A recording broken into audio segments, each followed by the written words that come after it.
अष्टावक्र ने कहा कि महर्षियों, साधुओं और योगियों के अनेक मत हैं। ऐसा देखकर निर्वेद को प्राप्त हुआ कौन मनुष्य शांति को नहीं प्राप्त होता है? कहीं इसलिए ही तो नहीं आप एक साथ सबके रोल, महर्षि, साधु और योगी के, अष्टावक्र, बुद्ध, पतंजलि और चैतन्य तक के रोल पूरा कर रहे हैं ताकि हम निर्वेद को प्राप्त हों।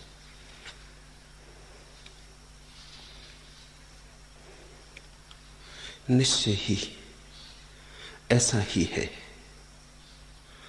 जिससे मुक्त होना हो उसे जानना जरूरी है। जाने बिना कोई मुक्त नहीं होता। तर्क से मुक्त होना हो तो तर्क को जानना जरूरी है। तर्क में जिनकी गहराई है वे ही तर्क के पार उठ पाते। बुद्धि के पार जाना हो तो बुद्धि में निखार चाहिए। अति बुद्धिमान ही बुद्धि के पार जा पाते।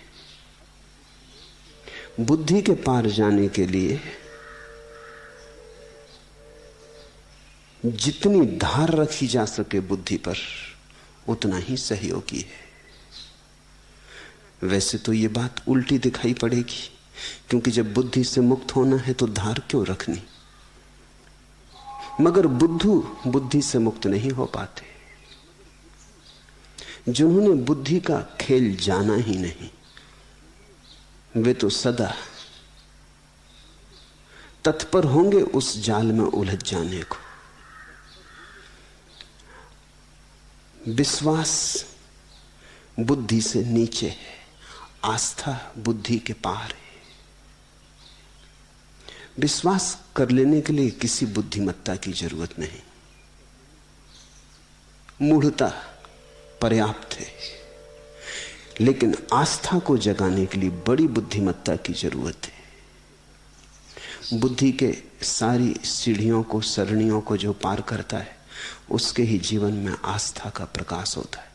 आस्तिक होना सत्य नहीं है। नास्तिक हुए बिना कोई कभी आस्तिक हुआ ही नहीं। जो हुआ हो तो उसकी आस्तिकता सदा कच्ची रहेगी। वो बिना पका घड़ा है, धोखे में मत आ जाना, उसमें पानी भर के मत ले आना, नहीं तो घर आते आते ना तो घड़ा रहेगा ना पानी रहेगा। आग से गुजरना जरूरी है घड़े के पकने के लिए।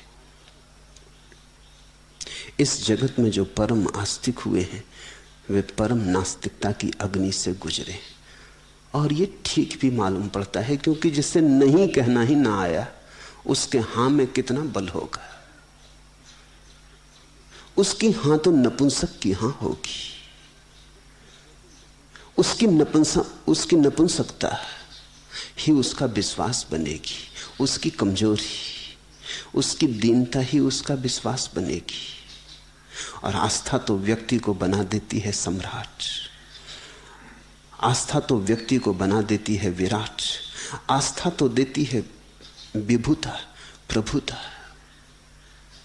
आस्था से तो साम्राज्य फैलता ही चला जाता है। ऐसा साम्राज्य जिसमें सूर्य का कभी कोई अस्त नहीं होता, क्योंकि वहां अंधकार नहीं है, प्रकाश ही प्रकाश है।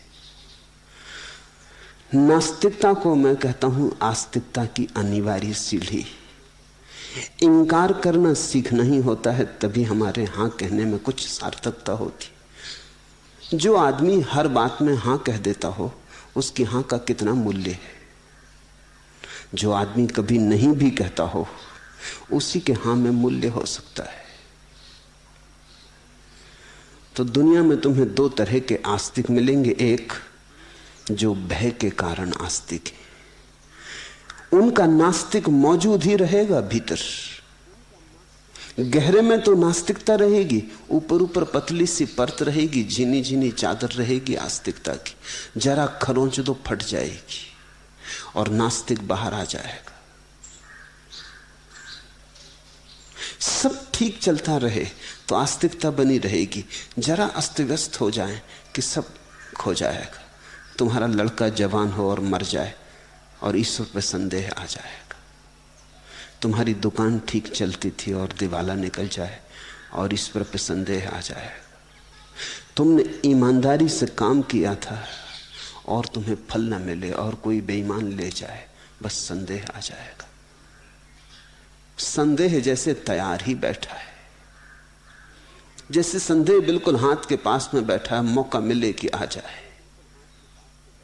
जिनको तुम आस्तिक कहते हो, मंदिरों में मस्जिदों में झुके हुए लोग, प्रार्थना नमाज में, उनके भीतर भी गहरा संदेह, शक उठता है बार बार कि हम जो कर रहे हैं वो ठीक है, लेकिन किए जाते हैं भय के कारण।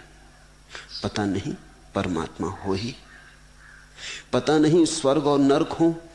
इसलिए होशियार आदमी को दोनों का इंतजाम कर लेना चाहिए। एक मुसलमान मौलवी मरने के करीब था। गांव में कोई और पढ़ा लिखा आदमी नहीं था, तो मुल्ला नसरुद्दीन को ही बुला लिया कि वो मरते वक्त मरते आदमी को कुरान पढ़ के सुना दे। मुल्ला ने कहा, कुरान इत्यादि छोड़ो, अभी आखिरी घड़ी में मैं तो तुमसे सिर्फ एक कहता हूं, इस प्रार्थना को मेरे साथ दोहराओ। और मुल्ला ने कहा, कहो मेरे साथ कि हे प्रभु और हे शैतान, तुम दोनों को धन्यवाद, मेरा ख्याल रखना। उस मौलवी ने आंखें खोली, मर तो रहा था लेकिन अभी एकदम होश नहीं खो गया था। उसने कहा, तुम होश में तो हो, तुम क्या कह रहे हो, हे प्रभु हे शैतान?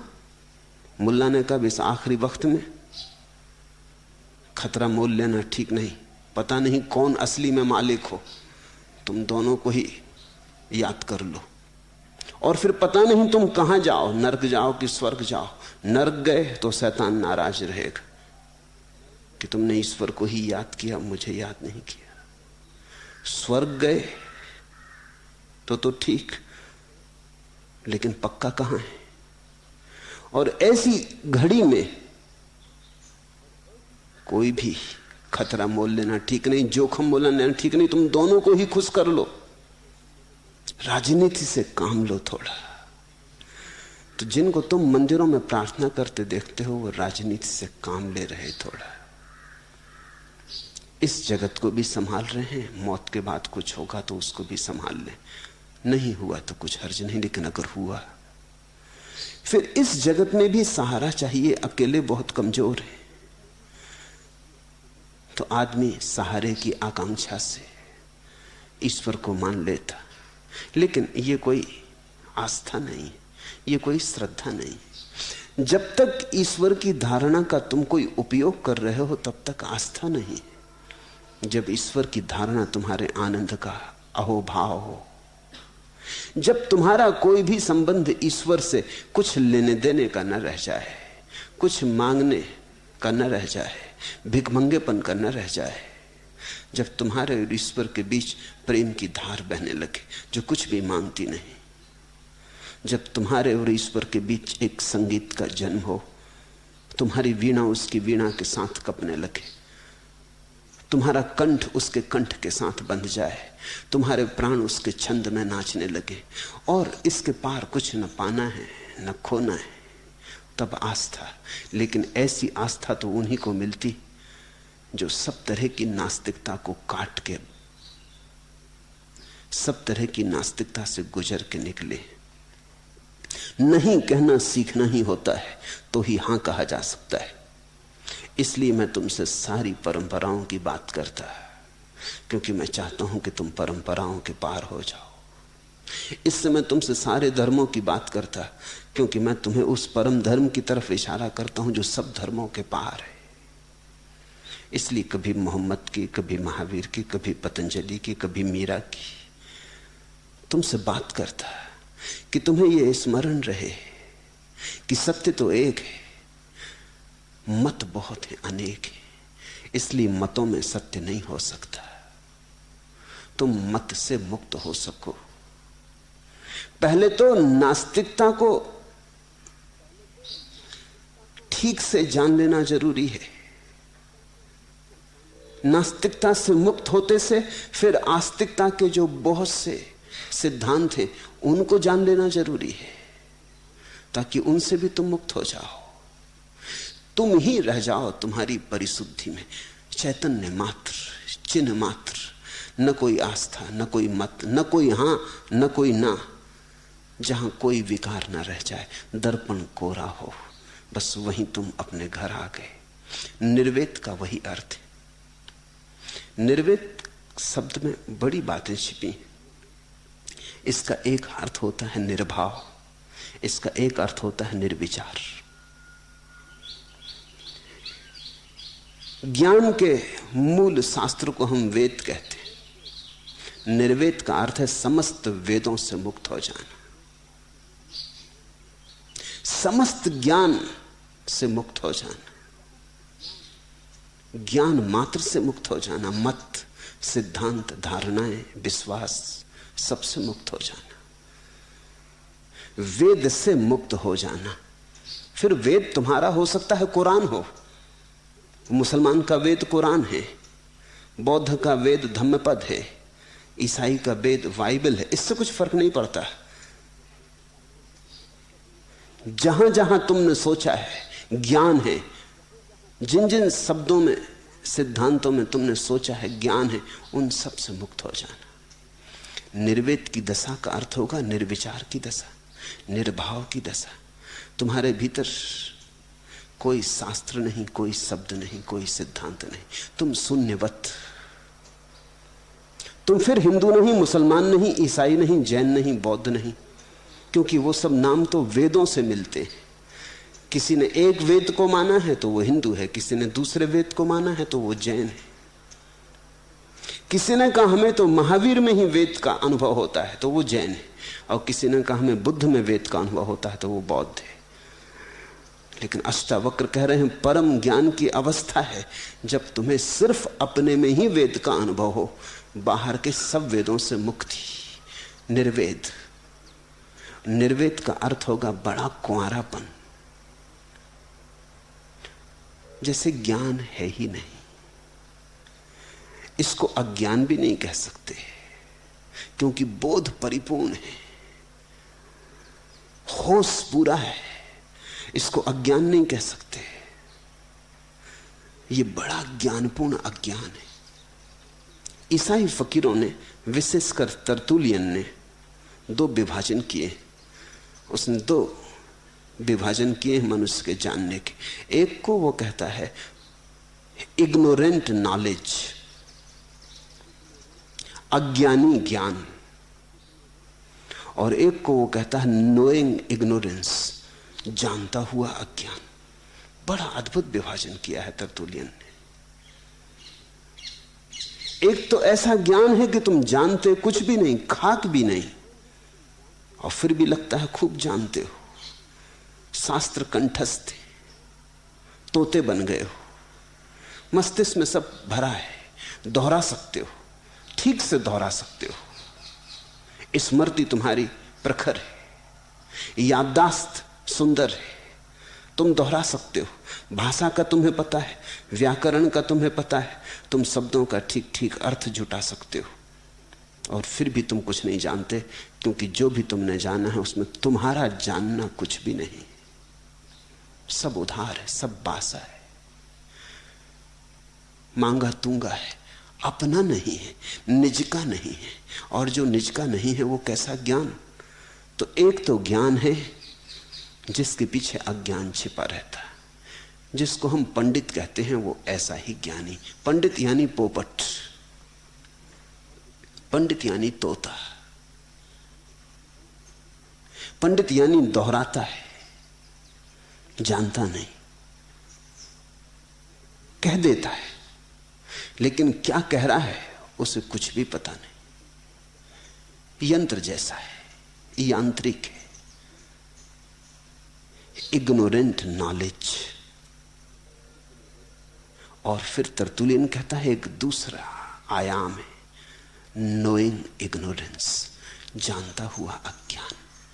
निर्वेद का वही अर्थ है। निर्वेद का अर्थ है कुछ भी नहीं जानते, बस इतना ही जानते, और जानना पूरा जागा हुआ है, भीतर दिया जल रहा है अपनी प्रखरता में। उस दिए के आसपास वेदों का कोई भी धुआं नहीं, उस दिए के आसपास कोई छाया भी नहीं है किसी सिद्धांत की, बस शुद्ध अंतरतम का दिया जल रहा है। उस अंतरतम के दिए के प्रकाश में सब कुछ जाना जाता है, फिर भी जानने का कोई दावा नहीं उठता। उपनिषद कहते हैं, जो कहे मैं जानता हूं, जान लेना नहीं जानता। सुकरात ने कहा है, जब मैं कुछ कुछ जानने लगा तब मुझे पता चला कि मैं कुछ भी नहीं जानता हूं। जब कुछ कुछ जानने लगा तब पता चला कि मैं कुछ भी नहीं जानता हूं। लाओ त्सु ने कहा है, ज्ञानी अज्ञानी जैसा होता है। जीसस ने कहा है, जो बच्चों की भांति भोले हैं वे मेरे प्रभु के राज्य में प्रवेश करेंगे। बच्चों के भांति भोले, बात साफ है। बच्चे में पांडित्य नहीं होता। बच्चे का अभी कोई अनुभव ही नहीं है कि पांडित हो सके। अभी कहीं पढ़ा लिखा नहीं, सोचा सुना नहीं, अभी तो भोला भाला है। ऐसा भोला भाला अज्ञान, जानता हुआ अज्ञान। तुम कुछ जानते नहीं, लेकिन तुम प्रज्वलित अग्नि हो। तुम्हारा प्रकाश सब तरफ फैलता है। निर्वेद की दशा बड़ी अनूठी दशा है। इसलिए परम ज्ञानियों ने वेदों को तो अज्ञानियों के लिए माना है। अष्टावक्र भी वही मानते हैं, बुद्ध भी वही मानते हैं, महावीर भी वही मानते हैं। वेदों को तो माना है उनके लिए जिन्हें अभी कुछ भी समझ नहीं है, उनके लिए वेद है। जिनको कुछ भी समझ है वो तो निर्वेद में अपना बोध खोजते हैं, वेद में नहीं। उनकी आंखें तो शब्दातीत शून्य की तरफ उठने लगती, द्वंद्वातीत सत्य की तरफ उनकी उड़ान शुरू हो जाती। तुमसे मैं इन सारे सिद्धांतों की इसलिए बात कर रहा हूं ताकि तुम जान के मुक्त हो सको। तुम परिचित हो लो तो मुक्त हो जाओ, परिचित नहीं हुए तो मुक्त ना हो सकोगे। अगर तुम मुझे सुनते ही रहे शांत भाव से, तो तुम धीरे धीरे पाओगे सब आया और सब गया। खतरा तो कब है कि जब तुम सुनते सुनते मुझे ज्ञान को पकड़ने लगो, तब खतरा है। वेद बनने लगा, तुम निर्वेद से चूके। मगर मैं तुम्हें टिकने न दूंगा, इसलिए रोज बदल लेता हूं। एक दिन बोलता हूं बुद्ध पर, तो तुम धीरे धीरे राजी होने लगते हो। जैसे मुझे लगा कि अब राजी हो रहे, तुम ज्ञानी बन रहे। जैसे मुझे लगा कि अब बुद्ध तुम्हारा वेद बने जा रहे। आदमी इतनी जल्दी सुरक्षा पकड़ता है, इतनी जल्दी मान लेना चाहता है कि जान लिया, बिना श्रम के, बिना चेष्टा के। मुफ्त कुछ मिल जाए तो ज्ञानी बन जाने का मजा कौन नहीं लेना चाहता है। सुन ली बुद्ध की बात, बड़े प्रसन्न हो गए, गदगद हो गए, थोड़ी जानकारी बढ़ गई। अब उस जानकारी को तुम फेंकते हुए रास्ते पे चलोगे, कोई भी मिल जाएगा, फंस जाएगा जाल में, तो तुम उसकी खोपड़ी में वो जानकारी भरोगे। तुम मौका न चूकोगे। तुम्हें कोई भी मौका मिल जाएगा तो किसी भी बहाने तुम अपनी जानकारी को जल्दी से किसी भी आदमी की खूंटी पे टांग दोगे। तुम निमित्त तलाशोगे कि जहां निमित्त मिल जाए, कोई कुछ पूछ ले, कोई कुछ बात उठा दे, तो तुम अपनी बात ले आओगे। ये जानकारी तुम्हें मुक्त नहीं करवा देगी। ये जानकारी तुम्हारे अहंकार का आभूषण भला हो जाए, ये अहंकार से मुक्ति नहीं होने वाली है। तो जैसे मैं देखता हूं कि तुम बुद्ध को वेद मानने लगे, तो मुझे तत्क्षण महावीर की बात करनी पड़ती, ताकि तुम्हारे पैर के नीचे से जमीन फिर खींच ली जाए। ऐसा मैं बहुत बार करूंगा। ऐसा बार बार होगा तो तुम्हें एक बोध आएगा कि जमीन तो बार बार पैर के नीचे से खींच ली जाती। किसी दिन तो तुम्हें यह समझ में आएगा कि अब जमीन ना बनाए, अब सुन ले और सिद्धांत को ना पकड़े। सुन ले, गुन ले, लेकिन अब किसी मत को ओढ़े ना। जिस दिन तुम्हें यह समझ में आ गई, उसी दिन निर्वेद उपलब्ध हुआ। इन सारी कक्षाओं से गुजर जाना जरूरी है, क्योंकि जिससे तुम नहीं गुजरोगे उसका खतरा शेष रहेगा। कभी अगर मौका आया तो शायद फंस जाओ। इसलिए मैं निरंतर कहता हूं, जिससे भी मुक्त होना हो उसे ठीक से जान लो। जानने के अतिरिक्त न कोई मुक्ति है, न कोई क्रांति है। दूसरा प्रश्न, शिष्य के अंदर अपने सद्गुरु के प्रति उसका प्रेम और शिष्य का अहंकार, क्या दोनों एक साथ टिक सकते? थोड़े दिन टिकते हैं, ज्यादा दिन टिक नहीं सकते, लेकिन प्रथमता तो टिकेंगे। प्रथमता तो जब शिष्य गुरु के पास आता है तो एकदम से थोड़ी अहंकार गिरा देगा, एकदम से थोड़ी अहंकार छोड़ देगा। शुरू में तो शायद अहंकार के कारण ही गुरु के पास आता है। धन खोजा, कुछ नहीं पाया, अहंकार को वहां तृप्ति ना मिली। पद खोजा, वहां कुछ ना पाया, अहंकार को वहां भी तृप्ति ना मिली। अब अहंकार कहता है ज्ञान खोजो। देखा तुमने, अष्टावक्र ने 3 वासनाएं गिनाई, उनमें एक और आखिरी वासना ज्ञान की। अहंकार ही तुम्हें गुरु के पास ले आया है। इसलिए जो गुरु के पास ले आया है वो एकदम साथ ना छोड़ेगा। वो कहेगा कि प्रथमता तो हम ही तुम्हारे गुरु हैं, हम ही तुम्हें यहां लाए, पहले तुम हमें नमस्कार करो। ऐसे कहां हमें छोड़ के चले, इतने जल्दी ना जाने देंगे। तो अहंकार रहेगा। लेकिन अगर गुरु का प्रेम, गुरु के प्रति प्रेम उठने लगा तो ज्यादा दिन ना रह सकेगा, क्योंकि ये विपरीत घटनाएं, ये दोनों साथ साथ नहीं हो सकती। दिया जलने लगा, ज्योति बढ़ने लगी, प्रगाढ़ होने लगी, पहले टिमटिमाती टिमटिमाती होगी तो थोड़ा बहुत अंधेरा बना रहेगा, फिर ज्योति जैसे जैसे प्रगाढ़ होगी वैसे वैसे अंधेरा कटेगा। फिर एक घड़ी आएगी ज्योति के थिर हो जाने की और अंधकार नहीं रह जाएगा। गुरु के पास लाता तो अहंकार ही है,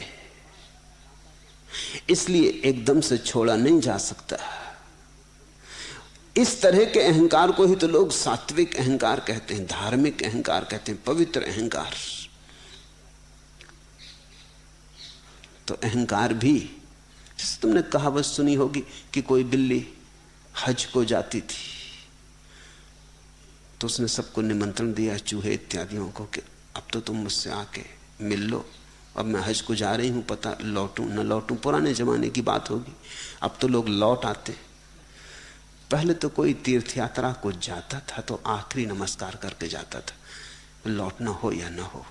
होना भी नहीं चाहिए तीर्थ से लौटना, क्योंकि जब तीर्थ चले ही गए तो फिर क्या लौटना, फिर लौटना कैसा। तो बिल्ली ने खबर भेज दी, चूहे बड़े चिंतित हुए, चूहों में बड़ी अफवाह सरगर्मी हो गई। उन्होंने कहा कि जा तो रही हज को, लेकिन इसका भरोसा क्या, 100 चूहे खाए, हज को चली, पता नहीं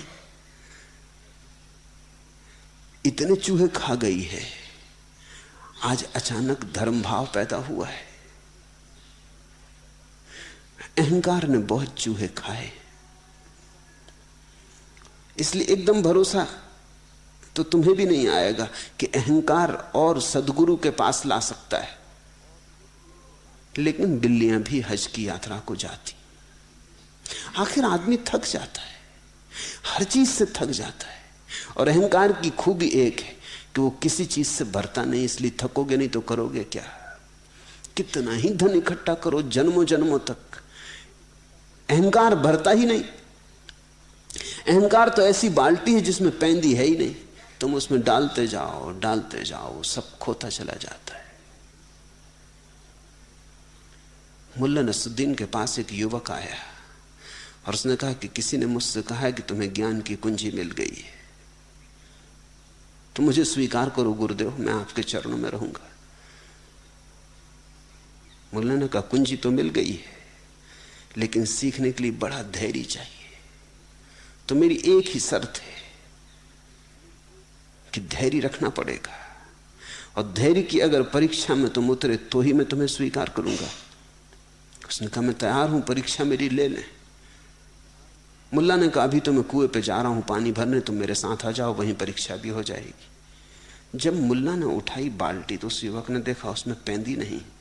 वो थोड़ा हैरान हुआ, मगर उसने सोचा अपना बोलना ठीक नहीं, अभी परीक्षा का वक्त, अब ये जो कर रहा है करने दो। मगर ये आदमी पागल मालूम होता है, रस्सी इत्यादि लेके और बिना पैंदी की बाल्टी लेके ये जा कहां रहा है। शिष्य बड़ा बेचैन हुआ, लेकिन उसने अपने को संभाले रखा। उसने कहा कि धैर्य की परीक्षा है, पता नहीं यही परीक्षा हो। मुल्ला ने कुएं में बाल्टी फेंकी, हिला के उसमें पानी भर लिया। तो नीचे जब पानी में डूब गई तो भरी मालूम पड़ने लगी। वो युवक खड़ा देख रहा है। उसने कहा हद हो रही, ये अज्ञानी हमको ज्ञान देगा, इस मूढ़ को इतना भी पता नहीं है कि ये क्या कर रहा है। इसको ज्ञान की कुंजी मिल गई, हम भी कहां चक्कर में पड़ जाते थे। उसने बाल्टी खींची, बाल्टी खाली आई। मुल्ला ने कहा मामला क्या है, फिर से पानी में डाली। अब उसके बर्दाश्त करना वो भूल ही गया। उसने कहा कि ठहरो जी, तुम मुझे जब सिखाओगे कुछ मैं तुम्हें सिखा दूं मुफ्त, ये बाल्टी कभी ना भरेगी। मुल्ला ने कहा तुम बीच में बोले, तुमने धैर्य तोड़ दिया। तुमसे मैं इतना ही कहना चाहता हूं कि तुम्हारे अहंकार की बाल्टी की कुछ जांच परख करोगे, कभी भरी। अब तुम भाग जाओ यहां से, मैं तुम्हें शिष्य की तरह स्वीकार नहीं करूंगा, क्योंकि तुमने नियम भंग कर दिया। तुम धैर्य तो रखते, मैं तुम्हें कुछ दिखा रहा था। भगा दिया तो शिष्य चला गया, लेकिन रात भर सो न सका। बात तो उसे भी जची कि बात तो यही, कितने जन्मों से भर रहे अहंकार को भरता नहीं है तो शायद पैंदी ना होगी, यही कारण हो सकता है। अहंकार में पैंदी है भी नहीं। तो तुम ज्ञान से भरो, धन से भरो, पद से, त्याग से, प्रेम से, किससे भी भरो, भरेगा नहीं। अंततः अहंकार का ये न भरना ही, अहंकार की ये विफलता ही तो परमात्मा के द्वार पर लाती। 100 चूहे खा के बिल्ली हज को जाती है, और हज की तरफ जाने का उपाय ही नहीं है। तो जो तुम्हें गुरु के पास ले आता है वो भी अहंकार की विफलता ही है। लेकिन अहंकार कितना ही विफल हो जाए, आशा नहीं छोड़ता। आशा अहंकार का प्राण है। वो गुरु के पास आता, अब वो सोचता है धर्म से भर लेंगे, ज्ञान से भर लेंगे, ध्यान से भर लेंगे, तो थोड़े दिन सरकता है, भरने की चेष्टा यहां भी करता है। लेकिन अगर गुरु के प्रति समर्पण का सूत्र पैदा हो गया तो अहंकार ज्यादा दिन टिकेगा नहीं। दोनों थोड़े दिन साथ रह सकते हैं, ज्यादा दिन साथ नहीं रह सकते। रहीम का एक वचन है, कहू रहीम कैसे निभे बेर केर को संग, वो डोलत रस आपने उनके फाटत अंग। केले का वृक्ष और बेर का वृक्ष दोनों का साथ साथ होना ज्यादा दिन चल नहीं सकता। कहू रहीम कैसे निभे बेर केर को संग, वो डोलत रस आपने। बेर तो अपने आनंद में मग्न होकर डोलता है, उनके फाटत अंग। लेकिन उसकी शाखाओं के छूने, कांटे के छूने से केले के तो पत्ते फट जाते। कोई केले के पत्ते फाड़ने के लिए बेर कोई चेष्टा करता नहीं, वो तो अपने रस में डोलता है। हवाएं आ गई सुबह की, मगन होकर नाचने लगता है। लेकिन उसका नाचना ही केले की मौत होने लगती।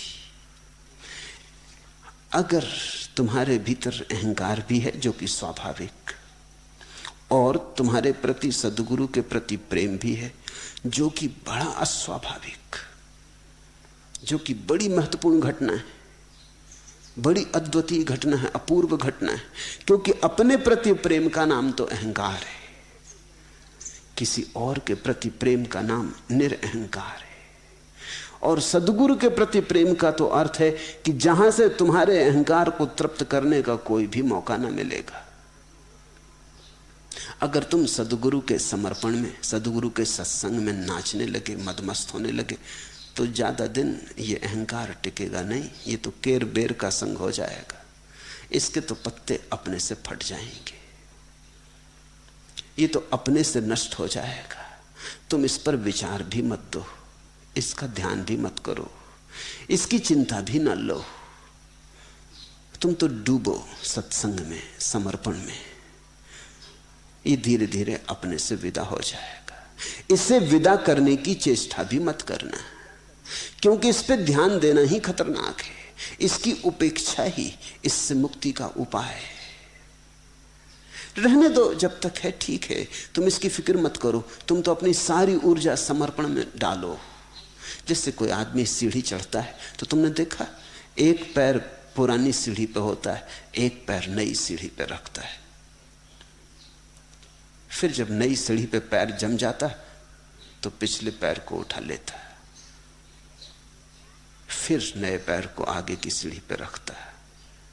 लेकिन ऐसी बहुत घड़ियां होती हैं जब एक पैर पुरानी सीढ़ी पे होता है और एक नई सीढ़ी पे होता है, तभी तो गति होती। अहंकार तुम्हारी अब तक की सीढ़ी है, समर्पण तुम्हारा पैर है नए की तलाश में। जब तक नए पे पैर न पड़ जाए तब तक पुराने से पैर हटाया भी नहीं जा सकता। हटाना भी मत, नहीं तो मुंह के बल गिरोगे। जब पैर जम जाए नई सीढ़ी पर तो फिर उठा लेना, फिर कोई डर नहीं है। एक बार पैर को समर्पण में जम जाने दो, अहंकार से उठ जाने में ज्यादा अड़चन ना आएगी।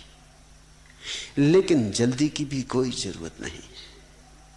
चीजों को उनके स्वाभाविक ढंग से धैर्यपूर्वक होने दो।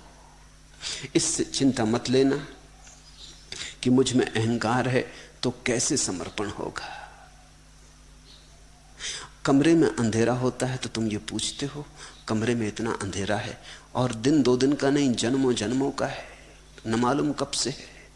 यहां दिया जलाएंगे, छोटा सा जलेगा, इतने अहंकार में दिया जलेगा? ऐसा तुम पूछते नहीं, क्योंकि तुम जानते हो अहंकार या अंधकार कितना ही सदियों पुराना हो, उसका कोई अस्तित्व नहीं। दिया जले बोध का, समर्पण का, प्रेम का।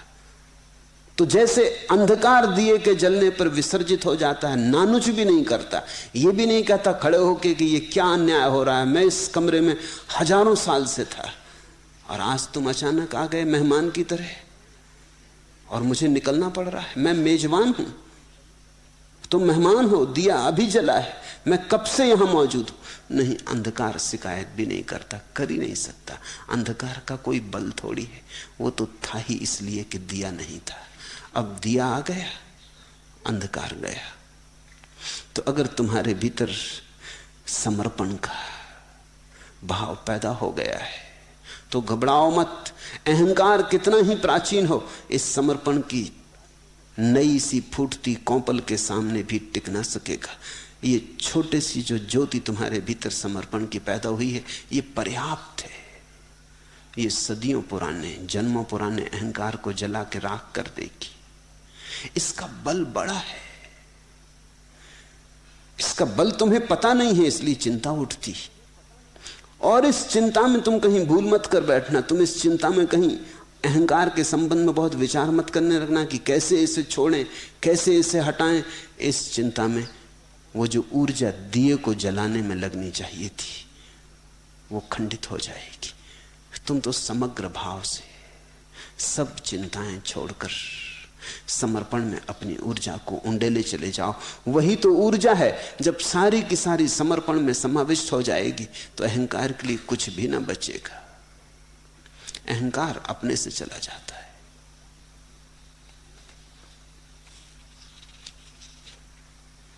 तीसरा प्रश्न, मेरे जीवन के कोरे कागज पर आपने क्या लिख दिया कि मेरा जीवन ही बदल गया? जिस प्रेम और आनंद की मुझे तलाश जन्मों से थी, वह प्रेम और आनंद मुझे अयाचित गुरु प्रसाद के रूप में मिल गया। मैं तो इसका पात्र भी नहीं था। प्रभु, जो संपदा आपने मुझे दी है उसको मैं बांटना चाहता हूं। कृपा कर निर्देश और आशीष दें। पहली तो बात, तुम्हारे जीवन के कोरे कागज पर मैंने कुछ लिखा नहीं। तुम्हारे जीवन का कागज कोरा नहीं था, उसे कोरा किया।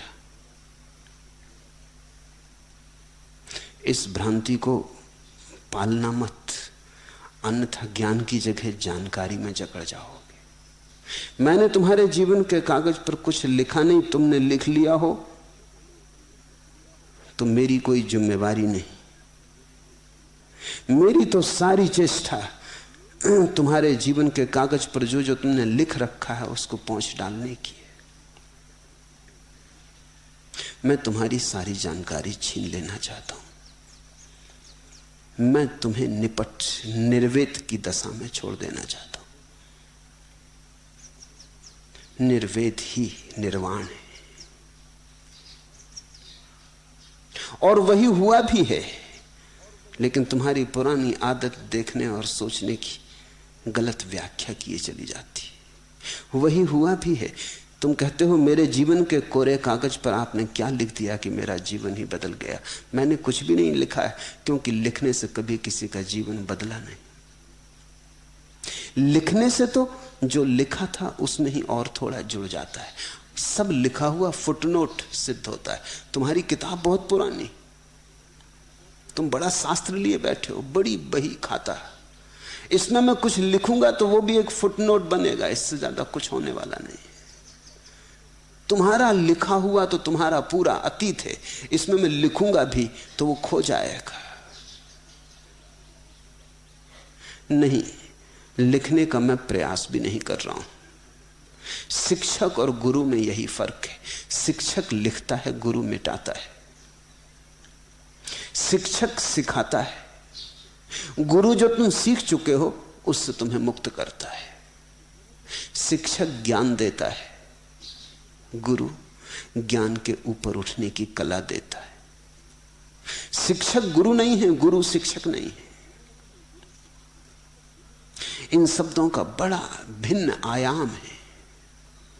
शिक्षक वो जो तुम्हें शिक्षा दे, संस्कार दे, अनुशासन दे, जीवन व्यवस्था शैली दे।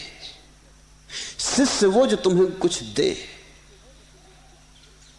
तुम्हें भरे। शिक्षक वो जो तुम्हारे भीतर उंडेलता जाए और तुम्हें भर दे, और तुम्हें यह भ्रांति देने लगे कि तुम भी जानते हो। प्रमाण पत्र दे दे, डिग्रियां दे दे। गुरु वही जो तुम्हें कोरा करे, जो तुमने सीखा है उसे कैसे अनसीखा करो, यही सिखाए। एक जर्मन विचारक रमन महर्षि के पास आया और उसने कहा कि मैं बड़े दूर से आया हूं और आपसे कुछ सीखने की आशा है। रमन ने कहा, फिर तुम गलत जगह आ गए। हम तो यहां सीखे को बुलाते, अगर सीखना है तो कहीं और जाओ। यहां तो जब भूलने की तैयारी हो तब आना।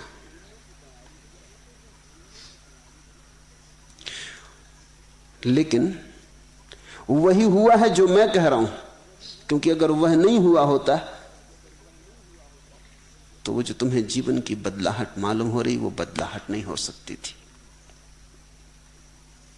तुम्हारे पुराने जाल में कुछ भी जोड़ दो, तुम्हारे पुराने खंडहर में कुछ भी जोड़ दो, कुछ फर्क होने वाला नहीं। तुम्हारा खंडहर खंडहर रहेगा।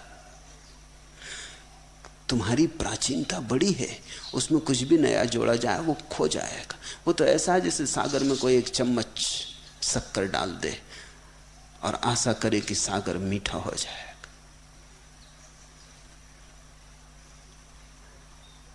तुम्हारे भीतर शक्कर डालने का सवाल नहीं है। तुम्हारे भीतर से तो कैसे तुम्हारे विष को बाहर किया जाए। और तुम अब तक जो भी रहे हो गलत रहे हो। जो भी तुमने किया है और सोचा है वो सब गलत हुआ है। तुम्हारा जीवन सिर्फ एक समस्या है। तुमने जीवन के रहस्य को जाना नहीं और न जीवन के उत्सव में तुम प्रविष्ट हुए हो। तुम तो समस्याओं के जंगल में खो गए हो। मैं तुम्हें सिद्धांत नहीं दे रहा हूं, मैं तुम्हारी समस्याएं छीन रहा हूं। पर तुम्हारी व्याख्या स्वाभाविक है। जो घटेगा नया उसको भी तो तुम पुराने ही आंखों से देखोगे। तो तुम कहते हो मेरे जीवन के कोरे कागज पर आपने क्या लिख दिया कि मेरा जीवन ही बदल गया। जीवन बदला है क्योंकि तुम्हारे जीवन के कागज से मैंने कुछ लिखावटें छीन ली, तुम्हें थोड़ी जगह दी, तुम्हें थोड़ा रिक्त स्थान दिया, तुम्हारे भीतर के कूड़े कबाड़ को थोड़ा कम किया, तुम्हें थोड़ा अवकाश दिया है। उसी अवकाश में उतरता है परमात्मा। जब तुम बिल्कुल खाली होते हो तो परमात्मा उतरता है। जब तक तुम भरे होते हो तब तक उसको जगह ही नहीं कि उतर आए। वर्षा होती है, देखा, पहाड़ों पर भी होती है, लेकिन पहाड़ खाली रह जाते क्योंकि पहले से ही भरे। फिर खाई खड्डों में होती तो झीलें बन जाती, क्योंकि खाई खड्डे खाली थे, जगह थी, तो पानी भर जाता है। परमात्मा तो बरस ही रहा है, सब पर बरस रहा है, जितना मुझ पर उतना तुम पर। लेकिन अगर तुम भरे हो तो तुम खाली रह जाओगे, अगर तुम खाली हो तो भर दिए जाओगे। इस जीवन के रहस्यपूर्ण नियम को ठीक से ख्याल में ले लेना। अगर तुम भरे हो पहाड़ की तरह और तुम्हारा अहंकार पहाड़ के शिखर की तरह अकड़ा खड़ा है, तो परमात्मा बरसता रहेगा और तुम वंचित रह जाओगे। तुम बन जाओ झील की तरह, खाई खड्डों की तरह, निरअहंकार, विनम्र, ना कुछ, दावेदार नहीं, सिर्फ शून्य के उद्घोषक, और परमात्मा तुम्हें भर देगा। तुम मिटो। यही तो अष्टावक्र ने कहा कि जब तक मैं हूं तब तक सत्य नहीं, जहां मैं ना रहा वहीं सत्य उतर आता है। मेरी पूरी चेष्टा तुम्हें यह अद्भुत कला सिखाने की है कि तुम कैसे मिटो, कि तुम कैसे मरो। इसलिए तो मैं कहता हूं, मैं मृत्यु सिखाता हूं, क्योंकि वही द्वार है परम जीवन को पाने का। इससे ही बदलाहट की किरण तुम्हारे भीतर आई है। जिस प्रेम और आनंद की तलाश मुझे जन्मों से थी, वह प्रेम और आनंद मुझे अयाचित गुरु प्रसाद के रूप में मिल गया। अयाचित ही मिलता है। याचना से कुछ मिले 2 कौड़ी का है, मांग के कुछ मिले मूल्य ना रहा, बिन मांगे मिले तो ही मूल्यवान है। ध्यान रखना, इस जगत में भिखारी की तरह तुमने अगर कुछ मांगते रहे, वही तो वासना है। वासना का अर्थ क्या है? मांग। तुम कहते हो ये मिले, ये मिले, ये मिले। तुम जितना मांगते हो उतना ही बड़ा भिखमंगापन होता जाता, और उतना ही जीवन तुम्हें लगता है विश्वास से भरा हुआ। तुम जो मांगते हो मिलता नहीं मालूम होता। स्वामी राम ने कहा है कि रास्ते से मैं गुजरता था, एक बच्चा बहुत परेशान था। सुबह थी, धूप निकली थी, सर्दी के दिन थे, और बच्चा आंगन में खेल रहा था। वो अपनी छाया को पकड़ना चाहता था, तो उचक उचक के छाया को पकड़ रहा था। बार बार थक जाता था, दुखी हो जाता था, उसकी आंख में आंसू आ गए। फिर छलांग लगाता, लेकिन जब तुम छलांग लगाओगे तुम्हारी छाया भी छलांग लगा जाती। वो छाया को पकड़ने की कोशिश करता है, छाया नहीं पकड़ पाता। राम खड़े देख रहे हैं, खिलखिला के हंसने लगे। उस बच्चे ने राम की तरफ देखा। वो बड़े प्यारे सन्यासी थे, अद्भुत सन्यासी थे। वो उस बच्चे के पास गए, उसने कहा कि जो मैं करता रहा जन्म जन्म वही तू कर रहा है। फिर मैंने तो तरकीब पाली, मैं तुझे तरकीब बता दूं। वो छोटा सा बच्चा रोता हुआ बोला, बताएं कैसे पकड़ूं। राम ने उसका हाथ उठा के उसके माथे पे रख दिया। तो देख, उधर छाया पे भी उसका हाथ माथे पे पड़ गया। वो बच्चा हंसने लगा, वो प्रसन्न हो गया। उस बच्चे की मां ने राम से कहा, आपने हद कर दी, आपके बच्चे हैं।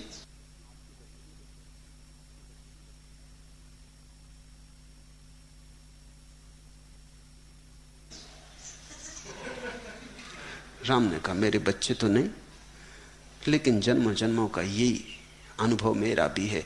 जब तक दौड़ो पकड़ो हाथ कुछ नहीं आता। जब अपने पे हाथ रख के बैठ जाओ, हाथ फैलाओ ही मत, मांगो ही मत, दौड़ो ही मत, छीना झपटी छोड़ो, सब मिल जाता है। राम ने कहा, मैंने एक घर क्या छोड़ा, सारा विश्व मेरा हो गया। एक कुटिया, एक आंगन क्या छोड़ा, सारा आकाश मेरा आंगन हो गया। अब चांद तारे मेरे आंगन में चलते, सूरज मेरे आंगन में निकलता है।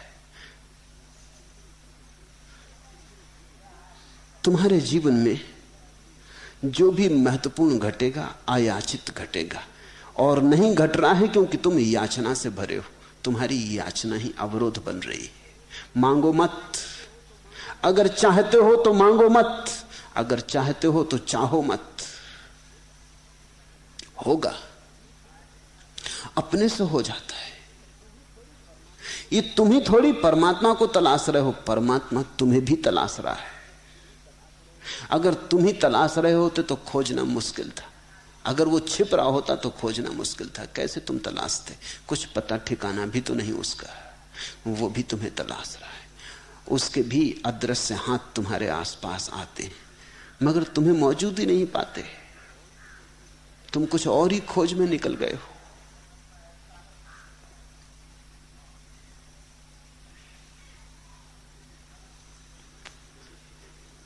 दो मित्र एक सुबह मिले। एक ने कहा, रात मैंने सपना देखा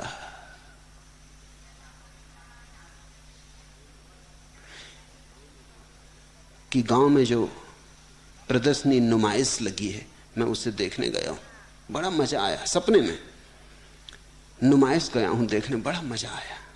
दूसरे ने कहा, इसमें क्या रखा? रात मैंने सपना देखा कि हेमा मालिनी और मैं दोनों एक नाव पर सवार, पूर्णिमा की रात, शरद पूर्णिमा। मित्र जरा उदास हो गया। उसने कहा, अरे तो तुमने मुझे क्यों नहीं बुलाया? तो उसने कहा, मैं गया था। तुम्हारी मां ने कहा कि वो तो नुमाइश में गए। परमात्मा तुम्हारे पास आता है, लेकिन तुम कहीं और हो। तुम कभी घर मिलते नहीं, तुम कोई और सपना देख रहे हो, तुम किसी नुमाइश में गए हो, तुम किसी मेले में भटक रहे हो। तुम वहां तो होते नहीं जहां तुम दिखाई पड़ते हो। और परमात्मा अभी तक नहीं समझ पाया और कभी नहीं समझ पाएगा, क्योंकि परमात्मा तो वहीं होता है जहां दिखाई पड़ता है। वो अभी भी नहीं समझ पाया कि यह असंभव कैसे घट रहा है कि आदमी जहां दिखाई पड़ता है वहां होता नहीं। वो तुम्हें वहीं खोजता है, अपने सीधे सरलपन में जहां तुम दिखाई पड़ते हो, लेकिन वहां तुम होते नहीं। बैठे पूना में हो सकते हो और हो दिल्ली में,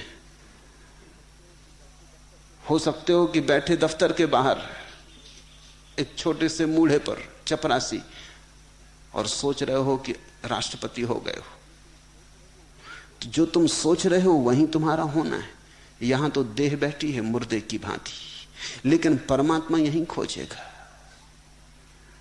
और तुम्हारा मन याचनाओं के जाल में भागा हुआ भविष्य में, न मालूम कहां कहां पर मारते हो तुम। जिस दिन तुम कुछ न मांगोगे उस दिन एक क्रांति घटती, उस दिन तुम अपने घर होते हो। जब मांग ही नहीं रही तो कहीं जाना ना रहा। मांग ले जाती, दूर दूर भटकाती, चांद तारों में, भविष्य में, स्वर्ग नरकों में। मांग के, याचना के कारण ही समय पैदा होता है। मैं जब कहता हूं मांग के कारण समय पैदा होता है, तो तुम घड़ी के समय की मत सोचना। घड़ी का समय तो अलग बात है, लेकिन तुम्हारे अंतस जगत में जो समय है, जो काल की घटना घटती है, वो याचना के कारण घटती है। तुम मांगते हो इसलिए भविष्य पैदा होता है। अगर तुम मांगो ना तो कैसा भविष्य? अगर तुम कल के संबंध में न सोचो तो कैसा कल? तो फिर सिर्फ आज है। आज भी कहना ठीक नहीं, अभी है, यही क्षण, बस एक क्षण ही सदा है। यही क्षण, यही शाश्वत है। अयाचित मिलता है परमात्मा, क्योंकि जब तुम याचना नहीं करते समय मिट जाता। समय में भटकने के सपने मिट जाते। जब तुम याचना नहीं करते तब तुम ठीक वहां होते हो जहां तुम हो। तुम अपने केंद्र पर होते हो, वहीं परमात्मा का हाथ तुम्हें खोज सकता है और कहीं नहीं खोज सकता। इसलिए अष्टावक्र ने कहा, जो जैसा है उसे वैसा ही जान लेना। जो प्राप्त है उस प्राप्त में संतुष्ट हो जाना, तो फिर तुम वहीं रहोगे जहां तुम हो। जो प्राप्त है उसमें संतुष्ट, और जो जैसा है उसका वैसा ही स्वीकार। न सुख की आकांक्षा, न दुख से बचने का उपाय। सुख है तो सुख है, दुख है तो दुख है। तुम साक्षी मात्र। इस घड़ी में अयाचित स्वर्ग का राज्य तुम पर बरस उठता। तुम थोड़ी स्वर्ग के राज्य में जाते हो, स्वर्ग का राज्य तुम पर बरस जाता है। अयाचित गुरु प्रसाद के रूप में मिल गया, और गुरु तो केवल द्वार है। अगर तुम गुरु के पास झुके तो तुम द्वार के पास झुके। गुरु कोई व्यक्ति नहीं है, और गुरु को भूल के भी व्यक्ति की तरह सोचना मत। अन्यथा गुरु को तुमने व्यक्ति सोचा कि दीवाल बना लिया। गुरु व्यक्ति नहीं है, गुरु तो एक घटना है, एक अपूर्व घटना है। उसके पास झुक के अगर तुमने देखा तो तुम गुरु के आर पार देख पाओगे। गुरु है ही नहीं है, इसीलिए गुरु है। उसके न होने में ही उसका सारा राज है। तुम अगर गुरु में गौर से देखोगे तो तुम पाओगे पारदर्शी है, जैसे कांच के आर पार दिखाई पड़ता, शुद्ध कांच, पता भी नहीं चलता कि बीच में कुछ है। ऐसा गुरु है पारदर्शी व्यक्तित्व, ठोस नहीं है उसके भीतर कुछ भी। अगर तुमने गुरु में गौर से देखा, और गौर से तो तुम तभी देखोगे जब तुम्हारे भीतर प्रेम और समर्पण होगा, श्रद्धा होगी, भरोसा होगा, तो तुम आंखें गड़ा के गौर से देखोगे। तुम गुरु पर ध्यान करोगे। तुमने सुना है गुरु पर ध्यान करने की बात, लेकिन अर्थ शायद तुमने कभी ना समझा हो। गुरु पर ध्यान करने का मतलब होता है कि अपने गुरु का नाम जपो, नहीं। गुरु पर ध्यान करने का मतलब यह नहीं होता कि गुरु का फोटो रख लो और उसको देखो, नहीं।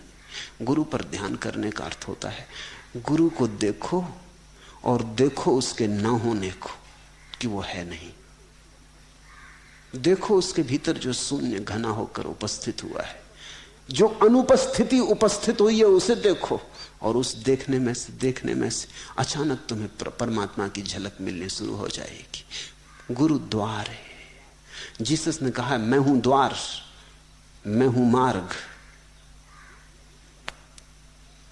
ठीक कहा है। जिनसे कहा था वो शिष्य थे, उनके लिए ही कहा था। जो भी तुम्हें गुरु जैसा लगे, जो तुम्हारे मन को भा जाए, फिर उस पर ध्यान करने लगना। इस ध्यान की प्रक्रिया को हम सत्संग कहते रहे। सत्संग का अर्थ होता है गुरु के पास बैठ जाना और चुपचाप बैठे रहना, देखना, झांकना, अपने को शांत करके, विचार शून्य करके, खाली करके गुरु की मौजूदगी का आनंद लेना, स्वाद लेना। गुरु का स्वाद सत्संग, धीरे धीरे चखना। धीरे धीरे गुरु की मधुरिमा तुम में व्याप्त होती जाए। धीरे धीरे गुरु तुम्हारे भीतर उतरने लगे, तुम्हारे कंठ से तुम्हारे हृदय में जाने लगे। एक मुसलमान फकीर बायजीद एक मरघट से निकलता था। अचानक उसे ऐसा भास हुआ कि कोई उससे कहता है हृदय के अंतरतम से कि रुक जा, इस मरघट में कुछ होने को है। तो उसने और मित्रों को विदा कर दिया। मित्रों ने कहा भी कि ये मरघट है, ये कोई रुकने की जगह नहीं, रात तकलीफ में पड़ जाओगे, भूत प्रेत होते। उसने कहा कि भीतर मुझे कुछ कहता, रुक जा, आप लोग जाएं। वो तो वैसे भी नहीं रुकना चाहते थे, मरघट में कौन रुकना चाहता था, लेकिन अकेला बायजीद रुक गया। फिर भीतर से उसको आवाज हुई कि इसके पहले कि सूरज ढल जाए तू बहुत सी खोपड़ियां इकट्ठी कर ले। थोड़ा भयभीत भी हुआ कि ये मामला क्या है, ये कोई भूत प्रेत तो नहीं जो मुझे इस तरह के सुझाव दे रहा है। लेकिन उसने कहा मेरा अगर परमात्मा पर भरोसा है तो वो जाने। उसने कुछ खोपड़ियां इकट्ठी कर ली। जब वो खोपड़ियां इकट्ठी कर रहा था तो भीतर से आवाज हुई, एक एक खोपड़ी को गौर से देख। तो उसने कहा खोपड़ी में गौर से देखने को क्या, सभी खोपड़ियां एक जैसी होती। फिर भी आवाज हुई कि कोई खोपड़ी एक जैसी नहीं होती। दो आदमी एक जैसे नहीं होते तो दो खोपड़ियां कैसे एक जैसी हो सकती, देख गौर से देख। तो उसने एक खोपड़ी को गौर से देखा, वो बड़ा चकित हुआ। कुछ खोपड़ियां थी जिनके दोनों के कान के बीच में दीवार थी, तो एक कान में कुछ पड़े तो दूसरे कान तक नहीं पहुंचे। कुछ खोपड़ियां थी जिनके दोनों कान के बीच में सुरंग थी, एक कान में पहुंचे तो दूसरे तक पहुंच जाए। और कुछ खोपड़ियां थी जिनमें न केवल दोनों कानों के बीच में सुरंग थी, बल्कि उस सुरंग के मध्य से एक और सुरंग जाती थी जो हृदय तक चली गई थी, जो नीचे कंठ में उतर गई थी। वो बड़ा हैरान हुआ। उसने कहा हम तो सोचते थे सभी खोपड़ियां एक जैसी होती हैं प्रभु, अब इसका अर्थ और बता दो। तो उसने कहा पहली खोपड़ियां उन लोगों की हैं जो सुनते मालूम पड़ते थे लेकिन जिन्होंने कभी सुना नहीं। दूसरी खोपड़ियां उन लोगों की हैं जो सुनते थे लेकिन दूसरे कान से निकाल देते थे, जिन्होंने कभी गुना नहीं। और तीसरी खोपड़ियां उन लोगों की हैं जिन्होंने सुना और जो हृदय में पी गए। ये तीसरी खोपड़ियां सत्संगियों की हैं। जब मैंने बायजीद के जीवन में ये उल्लेख पढ़ा तो बड़ा प्यारा लगा। ये तीसरी खोपड़ियां सत्संगियों की, ये समादर योग्य है। सत्संग का अर्थ होता है गुरु के पास अगर बोले गुरु तो उसके शब्द सुनना, अगर न बोले तो उसका मौन सुनना, कुछ करने को कहे तो कर देना, कुछ न करने को कहे तो न करना, गुरु के पास होना। इस पास होने को अपने भीतर उतरने देना। वो जो गुरु की तरंग है उस तरंग के साथ तरंगित होना, वो जो गुरु की भाव दशा है थोड़े थोड़े उसके साथ उड़ना। तुमने देखा छोटे छोटे पक्षियों को उनके माँ बाप अपने साथ उड़ाते, उनके पंख भी कमजोर हैं लेकिन माँ बाप साथ जा रहे हैं तो वो भी हिम्मत करते, थोड़ी दूर जाते फिर लौट के थक आते, फिर दूसरे दिन और थोड़ी दूर जाते फिर लौट के थक आते, फिर तीसरे दिन और थोड़ी दूर जाते। एक दिन दूर सारा आकाश उनका अपना हो जाता, फिर माँ बाप के साथ जाने की जरूरत भी नहीं होती, फिर वो अकेले जाने लगते। ऐसा ही है परमात्मा का अनुभव। गुरु के साथ थोड़ा थोड़ा उड़ के तुम्हारे पंख मजबूत हो जाएं, थोड़ा थोड़ा जाते जाते तुम्हारी हिम्मत बढ़ती जाएगी, श्रद्धा स्वयं पर भरोसा पैदा होगा।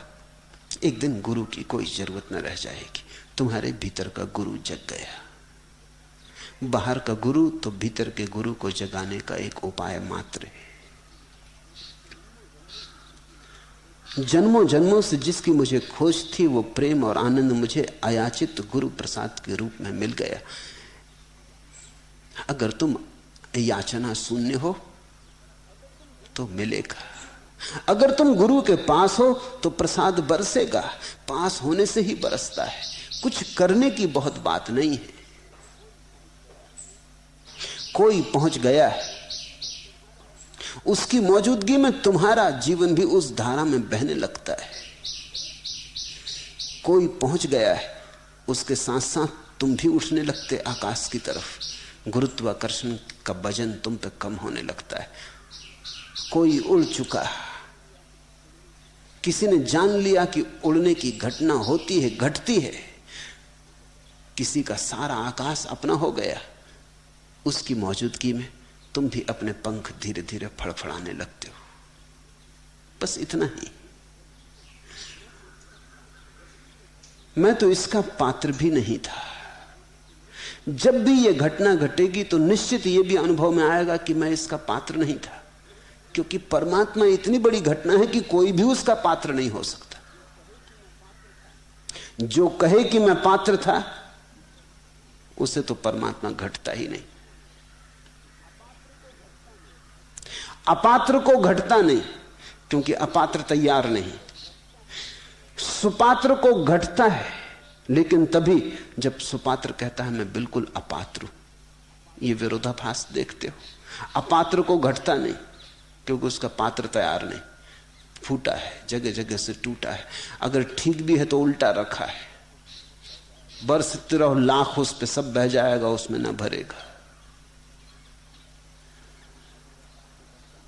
या सीधा भी रखा है तो ढक्कन बंद है, उसका ढक्कन भीतर न जाने देगा, खुला नहीं, कुछ भीतर लेने को राजी नहीं। अपात्र को तो कभी परमात्मा नहीं घटता, सुपात्र को घटता है। सुपात्र का अर्थ है जिसमें छिद्र नहीं, सुपात्र का अर्थ है जो उल्टा नहीं रखा है, सुपात्र का अर्थ है जो सीधा रखा है, सुपात्र का अर्थ है जिसका ढक्कन खुला है, ढक्कन बंद नहीं। बस यही तो शिष्यत्व है। लेकिन सुपात्र का एक अनिवार्य अंग है ये भाव कि मैं बिल्कुल अपात्र हूं, मैं इतना छोटा सा पात्र, इतनी बड़ी घटना मुझ में घटेगी कैसे? तुम सीधे भला रखे रहो, ढक्कन खोल के रखे रहो, छिद्र भी नहीं है, तो भी इतनी बड़ी घटना मुझ में घट सकती है, ये कभी भरोसा नहीं आता। जब घट जाता है तब भी भरोसा नहीं आता। सूफी फकीर कहते हैं कि संसार से परमात्मा को जोड़ने वाला जो सेतु है, उसके इस पार खड़े होकर भरोसा नहीं आता कि ये सेतु दूसरी पार जाता होगा, क्योंकि दूसरा पार दिखाई ही नहीं पड़ता। ये सेतु कहीं रास्ते में ही त्रिशंकु की तरह अटका तो नहीं देगा, क्योंकि दूसरा किनारा तो दिखाई ही नहीं पड़ता है। और जब कोई उस सेतु पर चढ़ के दूसरे किनारे पे पहुंच जाता है तब भी ये भरोसा नहीं आता, क्योंकि अब पहला किनारा दिखाई नहीं पड़ता। अब शक सुबह होने लगता है कि पहला किनारा था भी। घटना इतनी बड़ी है, इस तरफ से भी समझ में नहीं आती, उस तरफ से भी समझ में नहीं आती। घटना इतनी बड़ी है, समझ से बड़ी है, इसलिए समझ में नहीं आती। पात्र छोटा है, जो प्रसाद बरसता है वो बहुत बड़ा है। पात्र की सीमा है, प्रसाद है असीम, अनिर्वचनीय, अव्याख्य। इसलिए सुपात्र की अनिवार्य शर्त है इस बात का बोध कि मैं तो अपात्र हूं। जो दावेदार बना वो परमात्मा से चूका। जिसने कहा मुझे मिलना चाहिए, क्योंकि देखो कितनी मैंने की तपस्या, कितने उपवास, कितने व्रत, कितने नियम, कितने अनुशासन, कितना ध्यान, कितनी नमाज, कितनी प्रार्थना, मुझे मिलना चाहिए, ये मेरा हिसाब है, मेरे साथ अन्याय हो रहा है, ये देखो तो मैंने क्या क्या किया, वो चूक जाएगा। उसके इस दावे में ही चूक जाएगा, क्योंकि दावा क्षुद्र का है। तुमने कितने बार सिर झुकाया, इससे क्या लेना देना? परमात्मा के मिलने से क्या संगति है कि तुमने नमाज में बहुत सिर झुकाया, कवायत हो गई होगी तो उसका तुम्हें लाभ भी मिल गया होगा। कि तुमने योगासन किए तो ठीक, तुम थोड़े ज्यादा दिन जिंदा रह लिए होगे। कि तुमने प्रार्थना की तो प्रार्थना का मजा ले लिया होगा। प्रार्थना का संगीत है, उसमें थोड़ी देर तुम प्रफुल्लित हो लिए होगे। और क्या चाहिए? तुमने जो किया उससे कुछ दावा नहीं बनता। इसलिए जो दावेदार हैं वो चूक जाते हैं। यहां तो गैर दावेदार पाते। तो तुम पथ के दावेदार मत बनना। तुम ये तो कहने मत कभी भूल के कि अब मुझे मिलना चाहिए, जो मैं कर सकता था कर चुका, वही बाधा हो जाएगी, वो भाव। तुम तो यही जानना कि मेरे किए क्या होगा। करता हूं क्योंकि बिना किए नहीं रहा जाता। कुछ करता हूं लेकिन मेरे किए होना क्या है? मेरे हाथ छोटे, जो पाना है बहुत विराट, मेरी मुट्ठी में कैसे समाएगा? मैंने सुना है एक कवि हिमालय की यात्रा को गया। उसने पहाड़ों से उतरते ग्लेशियर, उनकी सरकती हुई मरमर ध्वनि सुनी। वो अपनी प्रेसी के लिए एक बोतल में ग्लेशियर का जल भर लाया।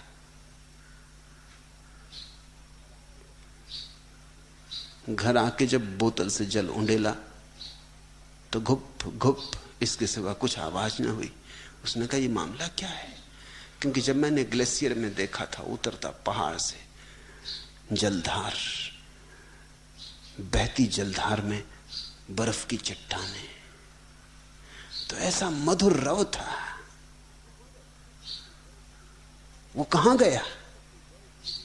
तुम कोशिश करके देख सकते हो। गए समुद्र के तट पर, देखी समुद्र की उत्तुंग लहरें टकराती चट्टानों से, करती शोरगुल, देखा उनका नृत्य, आह्लादित हुए, भर लाए एक बोतल में थोड़ा सा सागर, घर आके उंडेला, गुप गुप, वो सारी तूफानी आवाजें, सागर का वो विराट रूप, वो तांडव नृत्य, कुछ भी नहीं, गुप गुप सब खो जाता है।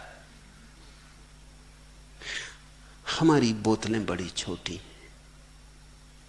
परमात्मा का सागर सभी सागरों से बड़ा है। हमारी समझ बड़ी छोटी है। हम इस समझ में ना तो अनंत सौंदर्य भर पाते, ना अनंत सत्य भर पाते, ना अनंत जीवन भर पाते। इसलिए दावेदार मत बनना। ये लक्षण है शिष्य का कि वो जानता रहे कि मैं तो इसका पात्र ही नहीं, और तुम पात्र हो जाओगे। जानते जानते कि मैं पात्र नहीं, पात्रता बड़ी होगी। तुम जिस दिन कहोगे मैं बिल्कुल अपात्र हूं, उसी क्षण घटना घट जाएगी, उसी क्षण सब तुम्हारे भीतर उतर आएगा। तुम्हारे न होने में सब है, तुम्हारे होने में सब अटका है। जो संपदा आपने मुझे दी उसको मैं बांटना चाहता हूं। कृपा पूर्वक निर्देश और आशीष दें। चाहे मत लाओ बीच में। बांटना चाहते हो तो गड़बड़ हो जाएगी, बटेगी। तुम प्रतीक्षा करो, जब तुम खूब भर जाओगे तो ऊपर से बहेगी। जल्दी मत करना, क्योंकि बांटने की अगर चेष्टा की तो उसी चेष्टा में तुम्हारा अहंकार फिर से खड़ा हो सकता है, और उसी चेष्टा में जो ज्ञान की तरह बन रहा था वो जानकारी की तरह मर जा सकता है। तुम चेष्टा मत करना, तुम प्रतीक्षा करो। जैसे अयाचित घटना घटी है, ऐसे ही अयाचित तुमसे बटनी भी शुरू हो जाएगी। क्या होगा, एक पात्र रखा है, वर्षा का जल गिर रहा है, भर गया भर गया भर गया, क्या होगा फिर पात्र के ऊपर से जलधार बहेगी। बड़ी से बड़ी झीलें भर जाती तो उनके ऊपर से जलधार बहने लगती, नदियां भर जाती तो बाढ़ आ जाती। जब तुम्हारे भीतर इतना भर जाएगा कि तुम ना संभाल सकोगे, तब अपने से बहेगा। बस उसकी प्रतीक्षा करो, और कोई निर्देश मैं ना दूंगा, क्योंकि तुमने कोई भी चेष्टा की तो खराब कर लोगे। तुम्हारी चेष्टा विकृति लाएगी। तुम तो कहो जब तुझे बटना हो बट जाना, फिर जब बटने लगे तो तुम रोकना मत। तुम अपने को बीच से हटा लो, न तुम बांटना न तुम रोकना। दो तरह के लोग हैं। कुछ हैं जब जिनके जीवन में थोड़ी सी किरण आती तो वो तत्क्षण उत्सुक होते हैं बांटने, स्वाभाविक है, क्योंकि जो इतना प्रीतिपूर्ण हमें घटता है हम चाहते हैं हमारे प्रियजनों को भी मिल जाए। ये बिल्कुल मानवीय है। पति को मिला तो सोचता पत्नी को कहते हैं, पत्नी को मिला तो सोचती पति को कहते हैं, किसी को मिला तो सोचता जाऊं अपने मित्रों को खबर दे दूं कि तुम कहां भटक रहे हो, मिल सकता है, मिला है, मैं स्वाद लेके आ रहा हूं। अब ये मैं कोई धारणा की बात नहीं कर रहा हूं, अनुभव की कह रहा हूं। तो तुम्हारा मन होता है कि तुम कह दो जाके, मगर गलती में पड़ जाओगे। तुमने अगर चेष्टा करके कहा तो तुम अभी पूरे ना भरे थे, और घड़ा जब तक पूरा नहीं भरता तब तक शोरगुल करता है। जब भर जाता है तब मौन से बहता है। मौन से ही जाने देना इस बात को, और ध्यान रखना तुमने अगर शोरगुल किया तो अड़चन होगी। एक बात ख्याल में लो, अगर पति को मिल गई कोई बात, ध्यान की थोड़ी सी संपदा मिली, स्वाभाविक है कि चाहे अपनी पत्नी को दे दे। और क्षुद्र संपदाएं भी पत्नी को दी थी, इसके मुकाबले तो क्या भेंट होगी। सोचता अपनी पत्नी को दे दे, लेकिन चेष्टा की कि अड़चन हो जाएगी। तुम्हारी चेष्टा के कारण ही पत्नी सुरक्षा करने लगेगी, तुम पे भरोसा ना करेगी। हीरे जवाहरात तुम ले आते हो वो तो मान लेती है, क्योंकि वो प्रत्यक्ष दिखाई पड़ते हैं। ये ध्यान तो तुम ही को अनुभव होता है, उसे तो दिखाई नहीं पड़ता। वो कहेगी दिमाग खराब हो गया, होश में तो हैं, किस जाल में पड़ गए। और पत्नियां बड़ी व्यवहारिक, बड़ी पार्थिव, भूमि में उनकी जड़ें। आदमी तो थोड़ा आकाश में भी उड़े, वो भूमि में जड़ें, बिल्कुल व्यवहारिक। वो कहेंगे किस नासमझी में पड़े, अरे बाल बच्चों की फिक्र करो, कहां का ध्यान, अभी धन पास नहीं है, तुम ध्यान में लग गए, और अभी तो तुम जवान हो, ये क्या झंझट कर रहे हो। पत्नी और उपद्रव खड़े कर देगी अगर तुमने कहा, क्योंकि पत्नी को लगेगी तुम तो उसके हाथ के बाहर होने लगे। पत्नी ऐसी कोई भी चीज बर्दाश्त नहीं कर सकती जो तुम्हें मिल गई है और जिसमें वो भागीदार नहीं हो सकती। कोई चीज प्राइवेट, निजी तुम्हें मिल गई जिसको तुम भागीदार नहीं बना सकते पत्नी को, पत्नी बर्दाश्त नहीं करेगी। पहले तो वो यही सिद्ध करेगी कि तुम्हें मिली नहीं, तुम भ्रम में पड़ गए हो, कहां मिलता, किसको मिलता, किस नासमझी में पड़े हो, किसी के सम्मोहन में आ गए। छोड़ो ये बातें, दिमाग खराब हो जाएगा। वो तुम्हें खींचने की कोशिश करने लगेगी। जब तक तुम आते थे ध्यान करने शांति की तलाश में, वो शायद राजी भी थी। अगर तुम मस्त होने लगे, मस्ती उसने मांगी भी ना थी, पत्नी चाहती थी पति थोड़ा शांत हो जाए, छोटी छोटी बातों में झल्लाए ना, नाराज ना हो। पत्नी की आकांक्षा ये नहीं थी कि तुम आत्मा परमात्मा को जान लो, वो इतनी जानती थी कि एक सज्जन पति हो जाओ, बस पर्याप्त है। अब तुम कहने लगे तुम्हें ध्यान घटा, अब तुम गुनगुनाने लगे, तुम डोलने लगे। अब पत्नी घबराई कि जरा ज्यादा हो गया। मैंने सुना है कि एक युवती किसी व्यक्ति के प्रेम में थी। युवती थी कैथोलिक ईसाई, और जिससे वो प्रेम में पड़ी थी वो था प्रोटेस्टेंट ईसाई। तो युवती की मां ने कहा यह विवाह हो नहीं सकता, हमारे धर्म भिन्न भिन्न, हमारा संप्रदाय भिन्न भिन्न। लेकिन लड़की बहुत दीवानी थी, तो मां ने कहा एक ही रास्ता है ये विवाह करने का, कि वो लड़का कैथोलिक होने को राजी हो जाए। पहले तू ये कोशिश कर। तो लड़की कोशिश करने लगी। लड़का भी प्रेम में था और रोज रोज आके मां को खबर देने लगी कि सब ठीक चल रहा है, धीरे धीरे वो झुक रहा है। एक दिन आके खबर दी कि आज तो चर्च भी गया था। एक दिन आके खबर दी कि अब तो वो कैथोलिक धर्म में विश्वास भी करने लगा है। ऐसे महीने बीते। एक दिन रोती हुई घर आई। मां ने पूछा क्या हुआ, सब तो ठीक चल रहा था। उसने कहा जरूरत से ज्यादा हो गया। वो अब कैथोलिक पादरी होना चाहता है, अब वो विवाह करने नहीं चाहता, वो ब्रह्मचारी। तो कैथोलिक पादरी तो ब्रह्मचारी हो गया। मैंने जरा जरूरत से ज्यादा कर दिया। पत्नी ने ही हो सकता है तुम्हें ध्यान करने भेजा हो, लेकिन सन्यास लेने नहीं भेजा था। ये जरा ज्यादा हो गया, तुम तो कैथोलिक पादरी होने की तैयारी करने लगे। हो सकता है पति ने ही पत्नी को भेजा हो, क्योंकि कौन पति अपनी पत्नी से परेशान नहीं है। वो कहती कि जा चल चल ध्यान ही सीख ले, कुछ तो कलह बंद हो, कुछ तो घर में शांति रहे। मगर पति ने यह नहीं चाहता था कि तुम सन्यासी हो जाओ, कि पत्नी ध्यान में मस्त होने लगे, कि लोकलाज खो के मीरा की तरह नाचने लगे। ये नहीं चाहा था। ये तो मीरा के घर वालों को भी पसंद नहीं पड़ा था, इसलिए तो जहर का प्याला भेज दिया था। जल्दी मत करना, नहीं तो दूसरा बाधा डालने लगेगा। जब तुम्हारे भीतर कुछ पैदा होने लगे तो संभालना, छिपाना।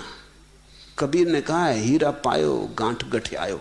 जल्दी से गांठ लगा लेना, किसी को पता भी ना चले। नहीं तो चोर बहुत हैं, बेईमान बहुत हैं, बाधा डालने वाले बहुत हैं, और ईर्ष्यालु बहुत हैं।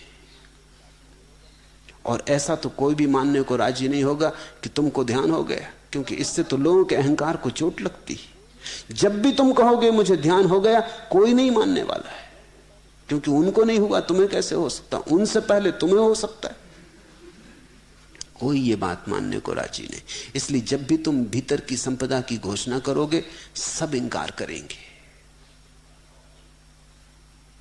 वहां चमनलाल बैठे हुए, वो कल ही मुझसे कह रहे थे कि बड़ी मुश्किल हो गई, बड़ी घबराहट होती, और 2-3 महीने में आपके पास आने का मन होने लगता, लेकिन सारा परिवार बाधा डालता है। पत्नी बाधा डालती, बेटे बाधा डालते, बेटियां बाधा डालती, पड़ोसी तक समझाते कि मत जाओ, कहां जा रहे हो। कहते थे कि अभी भी आया हूं बामुश्किल, तो भी बेटा साथ आया है कि देखें कि मामला क्या है। कहां जाते हो बार बार?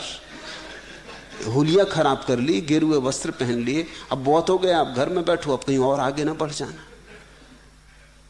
अब उनका रस लग रहा है, उनका ध्यान जम रहा है। कुछ घट रहा है, निश्चित घट रहा है। उनके भीतर जो घट रहा है उसे मैं देख पाता हूं। जन्म हो रहा है किसी अनुभव का, लेकिन अब सब बाधा डालने को उत्सुक है, क्योंकि इतनी सीमा के बाहर कोई भी जाने नहीं देना चाहता। पत्नी समझाती कि घर में रहो, यहीं ध्यान इत्यादि कर लो, वहां जाने की जरूरत क्या है।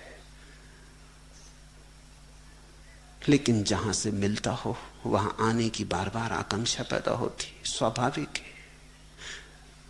2-4 महीने में लगने लगता है कि फिर उस रंग में थोड़ा डूब लें, फिर थोड़े उस संगीत में नहा लें, फिर थोड़ा वहां हो आए तो फिर ताजगी हो जाए, फिर ऊर्जा आ जाए, फिर जीवन गतिमान होने लगे। नहीं तो जीवन में पठार आ जाते। तुम कहने ही मत, मिल जाए तो चुपचाप रख लो संभाल के। जब बहने की घड़ी आएगी तब अपने से बहेगा, और तब कोई भी बाधा ना डाल सकेगा। लेकिन उसके पहले तो बाधा डल सकती है, उसके पहले तो अड़चन आ सकती है। तो अभी जो हो रहा है उसे संभालो। तुम प्रतीक्षा करो जब परमात्मा पाएगा कि अब घड़ी आ गई कि तुमसे दूसरों में भी बहा जा सकता है, तब अपने आप मार्ग खोज लेगा। ना तो तुम्हें मेरे निर्देश की जरूरत है, न मार्गदर्शन की। परमात्मा तुमसे मार्ग खोज लेगा जब पाएगा कि तुम तैयार हो गए। जब फल पक जाते हैं तो गिर जाते हैं, जब बादल जल से भर जाते हैं तो बरस जाते हैं। उसके पहले मार्गदर्शन की जरूरत है, इसलिए मैं मार्गदर्शन देता भी नहीं। मैं कहता हूं कि उसी के हाथ में छोड़ो, तुम भरते जाओ, अपने अंतस्थल को भरते जाओ, भरते जाओ और छिपाए रखो। अपनी तरफ से चेष्टा मत करना बांटने की। आकांक्षा पैदा होगी मगर उस आकांक्षा में पड़ना मत, और जिस दिन बंटने लगे उस दिन दूसरा खतरा पैदा होता है, फिर रोकने की चेष्टा मत करना। जब अपने से बंटने लगे तो बंटने देना, नहीं तो धीरे धीरे संभाले संभाले रतन को गांठ में गठियाए गठियाए गांठ पड़ने की आदत मत बांध लेना कि अब कैसे खोलें। नहीं, जब बंटना चाहे तो बंटने देना। तुम प्रभु की मर्जी से जियो, उससे कहो जो तेरी मर्जी, तेरी मर्जी पूरी हो। तू चाहता हो हम छुपे रहें तो हम छुपे रहेंगे, तू चाहता हो हमारी किसी को खबर ना हो तो हम किसी को खबर ना होने देंगे, तू चाहता हो हम ऐसे ही तेरे को भीतर संभाले संभाले जिएं और विदा हो जाएं तो हम ऐसे ही विदा हो जाएंगे। तू चाहता हो कि गाएं, तू चाहता हो कि घरों के छप्पर पे चढ़ें और चिल्लाएं और सोयों को जगाएं तो हम राजी हैं। मगर अपनी तरफ से तुम कुछ करना ही मत। तुम्हारी तरफ से जो होता है सब गलत ही होता है। तुम बीच से हट जाओ, तुम उसे मार्ग दो।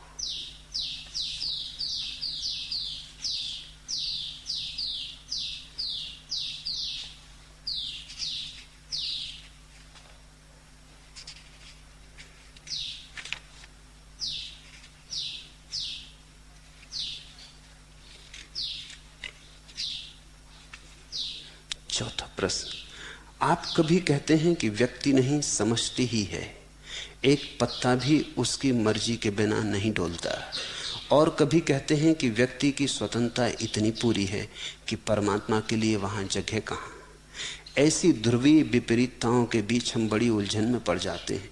सत्य तो एक ही होना चाहिए, कृपा पूर्वक हमें समझाएं। सत्य तो एक ही है,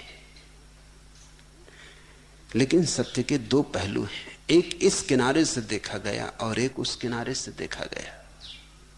सत्य के दो पहलू हैं, एक मूर्छा में मिली हुई झलक और एक परम जागृति में हुआ अनुभव। इसलिए सत्य की दो व्याख्याएं। सत्य तो एक ही है।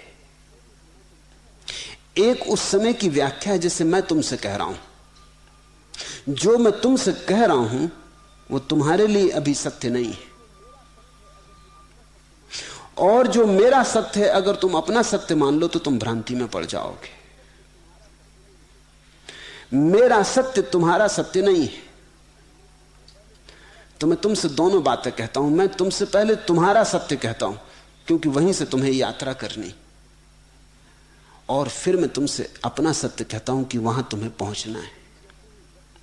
अब समझो, आप कभी कहते हैं व्यक्ति नहीं समष्टि ही है, एक पत्ता भी उसकी मर्जी के बिना नहीं डोलता।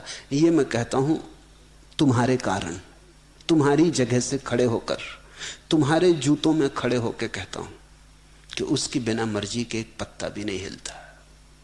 मैं चाहता हूं ताकि तुम अपने अहंकार को हटा दो, उसकी मर्जी से हिलने लगो, उसके पत्ते हो जाओ। उसकी हवाएं हिलाएं तो हिलो, उसकी हवाएं ना हिलाएं तो ना हिलो। अभी देखते हैं, हवा नहीं है तो वृक्ष खड़े, पत्ता भी नहीं हिलता, कोई परेशान नहीं है, कोई शिकायत नहीं कर रहे हैं कि हम हिल क्यों नहीं रहे। हवा आएगी तो हिलेंगे, हवा नहीं आती तो मौन खड़े, सन्नाटे में खड़े, ध्यानस्थ योगियों की भांति। अभी हवा आएगी तो नाचेंगे भक्तों की भांति। ये मैं तुम्हारी तरफ से कहता हूं कि उसकी मर्जी के बिना पत्ता नहीं हिलता, क्योंकि सच तो यह है कि हर पत्ते में वही है, इसलिए उसकी बिना मर्जी के हिल भी कैसे सकता है। ये मैं तुम्हारे लिए कह रहा हूं ताकि तुम अपनी मर्जी छोड़ो और उसकी मर्जी की तरफ झुको। ये मैं तुमसे कह रहा हूं ताकि तुम व्यक्ति को विसर्जित करो और समष्टि में जगो। तुम क्षुद्र को छोड़ो और विराट की तरफ चलो। तुम लड़ो मत, समर्पण करो। इसलिए अगर तुमने मेरी बात समझ ली और तुम चल पड़े तो दूसरी बात सच हो जाएगी। और कभी आप कहते हैं कि व्यक्ति की स्वतंत्रता इतनी पूरी है कि परमात्मा के लिए वहां जगह नहीं। अगर तुमने मेरी बात मान ली और अहंकार का विसर्जन कर दिया तो तुम स्वयं परमात्मा हो गए। अब परमात्मा के लिए भी जगह नहीं है। अगर तुमने अपने अहंकार को छोड़ दिया तो अब तुम्हारी स्वतंत्रता परम है, क्योंकि तुम स्वयं परमात्मा हो। अब तुम्हारी मर्जी से सारा जगत चलेगा और हिलेगा। इसलिए तुम्हें विरोधाभास मालूम पड़ता है। एक दफे मैं कहता हूं तुम्हारी मर्जी से कुछ नहीं होता, उसकी मर्जी के बिना पत्ता नहीं हिलता, और दूसरी दफे मैं तुमसे कहता हूं तुम मालिक हो, तुम सब कुछ हो, तुम ही हो चांतारों को चलाने वाले। स्वामी राम से किसी ने अमेरिका में पूछा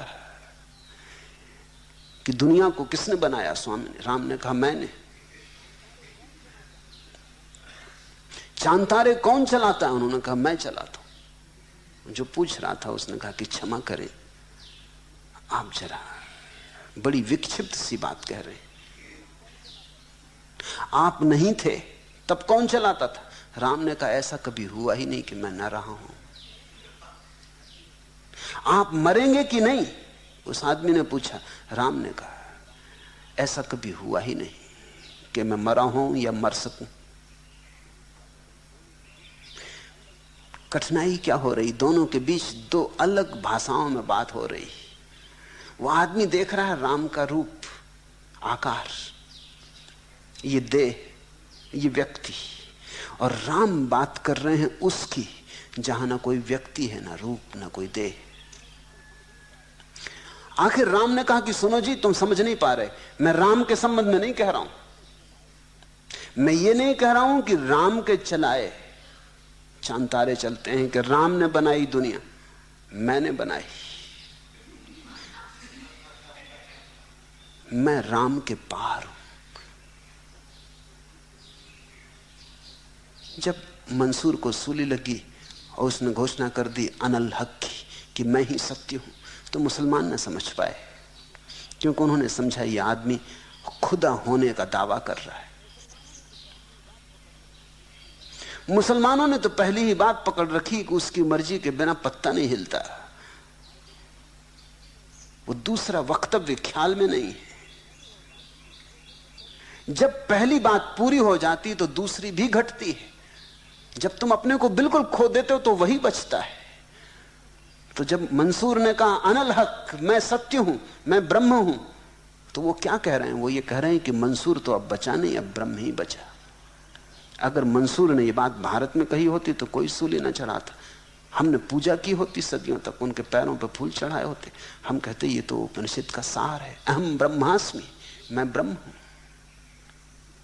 ये दो वक्तव्य विपरीत नहीं, विपरीत दिखाई पड़ते हैं। एक वक्तव्य है तुम्हारी जगह से क्योंकि अहंकार छोड़ना है, और एक वक्तव्य है उस जगह से जहां अहंकार बचा नहीं। जहां अहंकार नहीं बचा वहां तो सिर्फ परमात्मा ही बचा। इतना अकेला परमात्मा बचा कि अब परमात्मा यह भी क्या कहे कि परमात्मा है। किससे कहना, किसको कहना, किसके बाबत कहना। इसलिए तो महावीर ने कहा अप्पा सो परमप्पा, आत्मा ही परमात्मा हो जाती, कोई और परमात्मा नहीं है। इसमें कुछ ईश्वर का विरोध नहीं है, हिंदू गलत समझे, ये तो उपनिषद का सार है। इसलिए तो बुद्ध ने यह भी कह दिया कि ना परमात्मा है ना आत्मा, क्योंकि इन दोनों में तो द्वंद्व मालूम होता है कि दो है। इसलिए बुद्ध ने कहा जो है उस संबंध में मैं कुछ कहूंगा ही नहीं, जो नहीं है बस उसी तक अपने वक्तव्य को रखूंगा, ना आत्मा है ना परमात्मा है। फिर जो है उस संबंध में कुछ भी ना कहूंगा। वो तुम इन दोनों को छोड़ दो और जान लो। बुद्ध को हिंदुओं ने समझा कि नास्तिक है। नहीं, यह आस्तिकता की आखिरी घोषणा है, इससे ऊपर कोई घोषणा हो नहीं सकती। कठिनाई इसलिए खड़ी होती है कि बुद्ध पुरुषों को दोनों ही वक्तव्य देने पड़ते हैं। एक तो वक्तव्य तुम्हारी तरफ से, क्योंकि वहां से यात्रा शुरू होनी, तुम वहीं से तो चलोगे ना जहां तुम खड़े हो। लेकिन अगर वक्तव्य यहीं समाप्त हो जाए तो फिर तुम पहुंचोगे कहां, चलते ही थोड़ी रहोगे, कहीं पहुंचना है। तो दूसरा वक्तव्य है, एक साधक के लिए है, एक सिद्ध के लिए। ये जो अष्टावक्र की गीता है ये सिद्ध अवस्था का अंतिम वक्तव्य है। इसमें साधना की जगह ही नहीं है, इसमें साधक के लिए कोई बात ही नहीं कही गई है। ये सिद्ध की घोषणा है, ये सिद्ध का गीत है। इसलिए मैंने इसको महागीता कहा है। कृष्ण की गीता में अर्जुन का ध्यान है, अर्जुन की तरफ से बहुत बातें कही गई हैं। धीरे धीरे धीरे धीरे अर्जुन को समझा समझा के यात्रा पर निकाला गया है। कृष्ण की गीता अर्जुन को समझाने बुझाने में लगी कि अर्जुन किसी तरह नाव पे सवार हो जाए, दूसरे तट की तरफ चले। कहीं कहीं बीच में थोड़े बहुत दूसरे तट के इशारे, जहां कृष्ण कहते हैं सर्वधर्मान परित्यज्य मामेकम शरणम व्रज, सब छोड़ मेरी शरण आ, वहां वो दूसरे तट की घोषणा कर रहे हैं। वहां वो ये नहीं कह रहे हैं कि तू कृष्ण की शरण आ,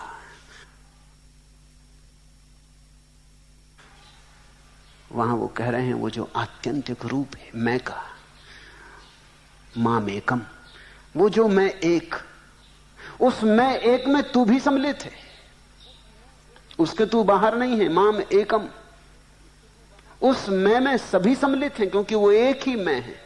ये बहुत मजे की बात है।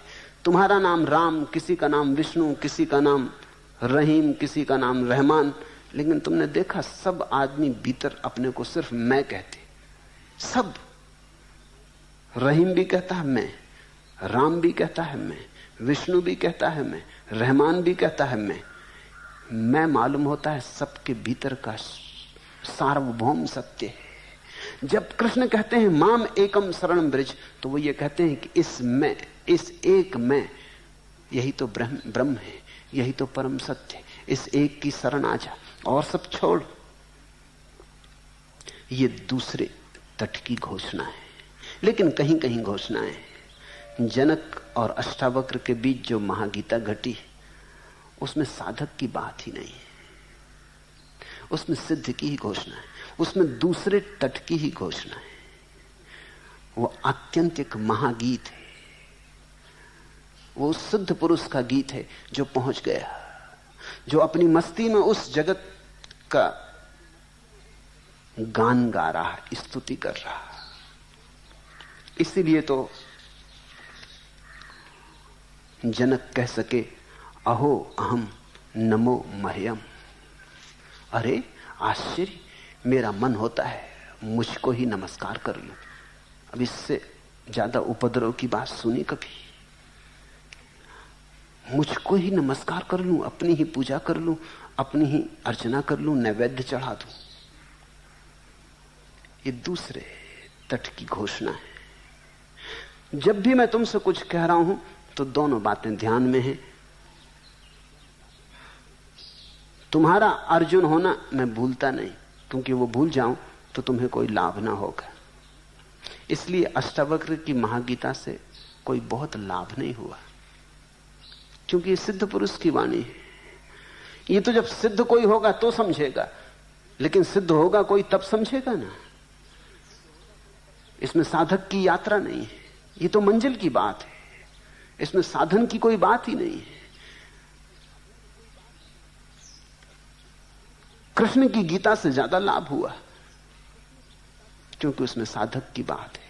कृष्ण की गीता पर अगर तुम चलोगे तो किसी दिन अष्टावक्र की महागीता पर पहुंचोगे। मैं तुम्हारा ध्यान रखता हूं कि तुम कहां खड़े हो, तो कभी तुम्हारी तरफ से बोलता हूं, लेकिन सदा तुम्हारी तरफ से नहीं बोलता। मुझे अपने साथ भी तो न्याय करना चाहिए। कभी कभी अपनी तरफ से भी बोलता हूं, मुझ पे भी तो दया करो। इन दोनों के बीच तुम्हें कभी कभी विरोध मालूम पड़ेगा, लेकिन वो आभास है।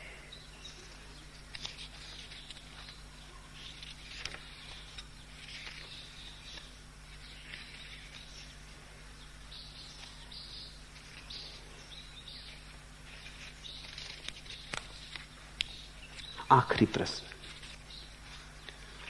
शरीर पर गेरुआ और गले में माला देखकर लोग प्रश्न ही प्रश्न पूछते रहते। वे मुझसे मेरे गुरु का प्रमाण भी मांगते। ऐसे प्रश्नों के सामने क्या करना चाहिए? मुझे चुप रह जाना चाहिए या कुछ कहना चाहिए?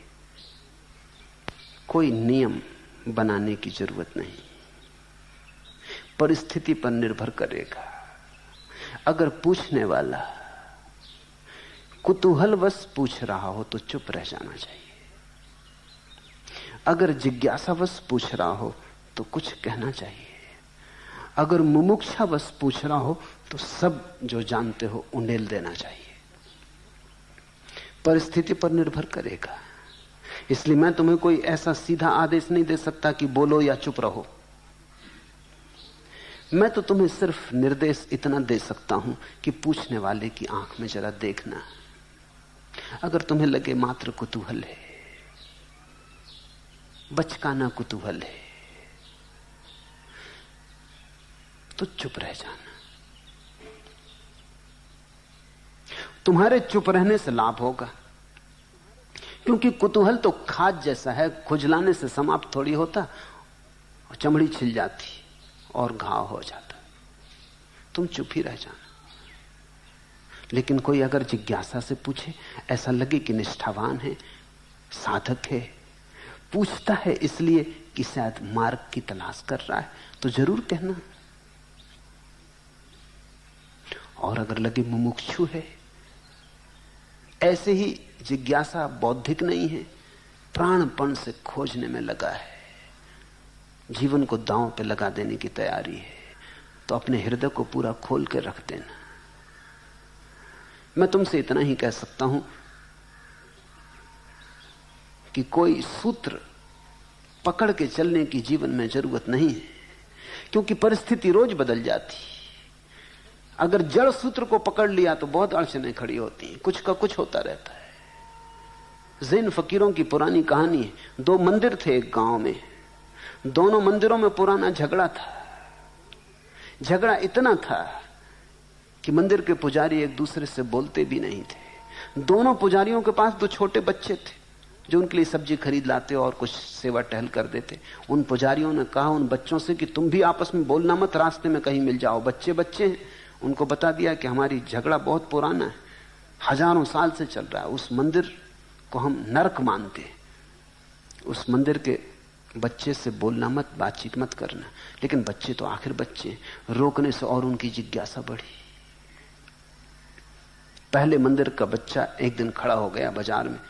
जब दूसरे मंदिर का बच्चा आता था तो उसने दूसरे मंदिर के बच्चे से पूछा, कहां जा रहे हैं?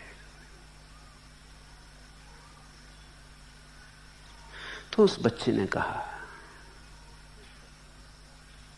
सुनते सुनते वो भी ज्ञानियों की बातें ज्ञानी हो गया था। उसने कहा, जहां हवा ले जाए। पहला बच्चा बड़ा हैरान हुआ कि अब बात कैसे आगे चले, हवा ले जाए, अब तो सब बात ही खत्म हो गई। वो बड़ा उदास आया। उसने अपने गुरु को कहा कि भूल से मैंने उससे बात कर ली, उससे मैंने पूछ लिया कहाँ जा रहे, आपने तो मना किया था, मुझे क्षमा करें, लेकिन मैं बच्चा ही हूं। मगर वो सच में आदमी उस मंदिर के बड़े गड़बड़ है। मैं तो सीधा साधा सवाल पूछा, वो बड़ा अध्यात्म झाड़ने लगा। वो बोला जहां हवा ले जाए, और चला भी गया हवा की तरह। गुरु ने कहा मैंने पहले ही कहा था कि वो लोग गलत है, अब तू ऐसा कर, कल उससे फिर पूछना, और जब वो कहे जहां हवा तो कहना अगर हवा ना चल रही हो तो फिर क्या करोगे। वो बच्चा गया दूसरे दिन। उसने पूछा कहां जा रहे, उस बच्चे ने कहा जहां पैर ले जाएं। अब बड़ी मुश्किल हो गई, अब जहां पैर ले जाएं, वो तो बंधा हुआ उत्तर लेके आया था। वो फिर लौट के आया, उसने कहा कि वो तो बड़े बेईमान हैं, आप ठीक कहते हैं, वो आदमी तो बड़े बेईमान। वो मंदिर के लोग तो बदल जाते हैं, कल बोला जहां हवा ले जाए, आज बोला जहां पैर ले जाए। गुरु ने कहा मैंने पहले ही कहा था, उनकी बातों का कोई भरोसा ही नहीं, उनसे शास्त्रार्थ हो ही नहीं सकता। कभी कुछ कहते कभी कुछ कहते, जैसा मौका देखते अवसरवादी हैं। तो तू ऐसा कर, कल तैयार रहे, अगर वो कहे जहां हवा ले चले तो, अगर कहे जहां पैर ले जाएं तो कहना भगवान ना करे कहीं अगर लूले लंगड़े हो गए फिर। वो गया, अब दो उत्तर उसके पास थे। उसने फिर पूछा कहां जा रहे, उस लड़के ने कहा सब्जी खरीदने।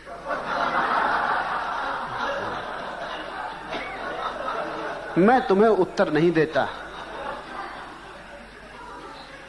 मैं तुम्हें सिर्फ इतना इशारा देता हूं कि जो पूछे उसकी तरफ गौर से देखना, उसकी स्थिति को समझना, और जैसा उचित हो वैसा करना।